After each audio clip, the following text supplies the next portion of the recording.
2 సంవత్సరాలు పూర్తి చేసుకున్నాం. ఈ మధ్యనే 5 సంవత్సరాల కోసం ఎన్నికైన ప్రభుత్వాన్ని మొదటి సంవత్సరం పూర్తిగాక ముందు నుంచే ఒక పక్కన శుక్రాచార్యుడు, ఇంకొక పక్కన మారీచుడు, సుబాహుడు బయలుదేరినరు మీరు దిగాల్సిందే అని. శుక్రాచార్యుడి గురించి, మారీచుడి గురించి నాకంటే రామాయణం తెలిసిన మీకే ఎక్కువ తెలుసు. ఆనాడు పురాణాలలో దేవతలు యజ్ఞాలు యాగాలు చేస్తుంటే వాటిని భగ్నం చెయ్యాలి, సామాన్య ప్రజలకు మేలు కోసం ఆనాడు దేవతలు యాగాలు చేస్తుంటే పేదలకు మేలు జరగొద్దు అని ఆ యాగాలను భగ్నం చేసే పని మీద రాక్షసుల కులగురువు, బ్రహ్మ రాక్షసుల కులగురువు బకాసురుడు లాంటి వాళ్ళను, మారీచుడు లాంటి వాళ్ళను, రావణాసురుడు లాంటి వాళ్ళకు కులగురువు ఎవడంటే శుక్రాచార్యుడు. బకాసురులకు ఈరోజు భూ కబ్జాదారులకు, ఈరోజు హత్యలు చేసేటోళ్లకు, ఆక్రమించుకునేటోళ్లకు అధికారాన్ని అడ్డం పెట్టుకొని తెలంగాణ రాష్ట్రాన్ని దోసుకునేటోళ్ళకు కూడా ఒక శుక్రాచార్యుడు రాక్షస కులగురువు ఉన్నాడు. ఎక్కడున్నాడా? ఎర్రవల్లి ఫామ్ హౌజ్లో ఉన్నాడు.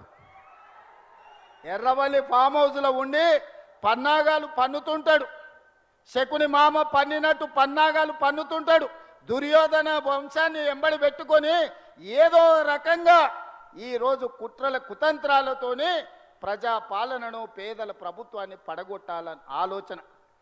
శుక్రాచార్యుడేమో ఫామ్ హౌస్కు పోయిండు, మారుచీరుడు సుబాహుడేమో బామ్మార్దుల ముసుగులో అసెంబ్లీ లోపలికి వస్తుండ్రు. ఇవాళ మారీచుడు మీకు తెలుసు, మారీచుడే మాయ జింక రూపంలో సీతను ఎత్తుకపోవడానికి రావణాసురుడికి సహకరిస్తే చివరికి మారీచుడి సావు రాముడి చేతిలోనే తప్పలేదు.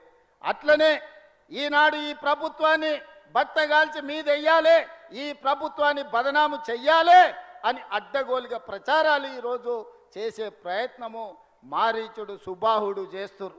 ఆనాడు మాయలేడి రూపంలో వస్తే ఈనాడు సోషల్ మీడియా రూపంలో వస్తున్నారు. లేని అవాకులు చవాకులకు మంత్రముల మీద ఈరోజు ప్రచారాలు చేస్తున్నారు, ప్రత్యక్షంగా పరోక్షంగా. ఈనాడు టెండర్ల గురించి కొన్ని పత్రికలు రాస్తున్నాయి. సింగరేణిలో కొంత కుంభకోణం జరిగింది, బొగ్గంత మాయమైందని. నేను ఆ పత్రికలకు, ఆ టీవీలకు, ఆ సోషల్ మీడియా వాళ్లకు, ఆ రాజకీయ పార్టీ నాయకులకు నేను చెప్పదలుచుకున్నా, ఈ ప్రభుత్వంలో అవకతవకలకు తావు లేదు. అనవసరమైన ప్రచారాన్ని, తప్పుడు ప్రచారాన్ని కల్పించడం ద్వారా అపోహలు కల్పించి మళ్ళీ శుక్రాచార్యుడు, మారీచుడు, సుబాహుడు బలపడడానికి మీరు ప్రత్యక్షంగానో పరోక్షంగానో సహకారం చేస్తారు. మీకు మీడియా పంచాయతీలు ఉంటే తలుపు మూసుకొని కొట్టుకోండి, లేకపోతే ఒకరి మీద ఒకరు బురద జల్లుకోండి. అందులో మమ్మల్ని లాగి ఆంబోతులు కొట్లాడితేనంట లేగదూడల కాళ్ళు ఇరిగినాయంట. 2 మీడియా యజమానులు కొట్లాడుకుంటే మీరు కొట్లాడుకోండి, కానీ మా మంత్రులని బదనాం చేసే కార్యక్రమాన్ని మీరు తీసుకోకండి. దయచేసి ప్రత్యక్షంగానో పరోక్షంగానో మీరు రాస్తున్న రాతలు, చూపిస్తున్న చూపులు మారీచుడి సుబాహులకు, శుక్రాచార్యునికి సహకారం అందించినట్టుగా ఉంటుంది. ఒక్కసారి ఆలోచన చేసి వాస్తవాలను తెలుసుకొని రాసే ముందు మమ్మల్ని వివరణ అడగండి. తెలంగాణ రాష్ట్ర ముఖ్యమంత్రిగా రోజుకి 24 గంటలు, సంవత్సరానికి 365 రోజులు ప్రజా జీవితంలో ఉన్న, ప్రజలకు అందుబాటులో ఉన్న మీడియాకు కావలసిన వివరణ ఇవ్వడానికి తెలంగాణ రాష్ట్ర ముఖ్యమంత్రిగా నేను సిద్ధంగా ఉన్నా. ఏదైనా వార్త ఏ టీవీలో వచ్చినా, ఏ పేపర్లు వచ్చినా, ఏ సోషల్ మీడియాలో వచ్చినా నా ఎమ్మెల్యేల మీద, నా ఎమ్మెల్సీల మీద, ఎంపీల మీద, మంత్రుల మీద ఎవరి మీద ఆరోపణ వచ్చినా వాళ్ళందరికీ నాయకుడిగా, కుటుంబ పెద్దగా అది నా గౌరవానికి భంగం కలిగిస్తుంది, నా నాయకత్వం పట్ల అపోహలను కలిగిస్తుంది. ఇలాంటి విషయాలలో ఎలాంటి కాంప్రమైజ్ లేదు. మా మంత్రుల మీద ఏదొచ్చినా రాసే ముందు నన్ను వివరణ అడగండి. ఈ ప్రభుత్వాన్ని అందరినీ సమన్వయం చేసుకొని, అందరి సహకారం తీసుకొని, అనుభవజ్ఞులైన తుమ్మల లాంటి వాళ్ళ అనుభవాన్ని తీసుకొని ఈరోజు ఈ ప్రభుత్వాన్ని నడుపుతున్నాం.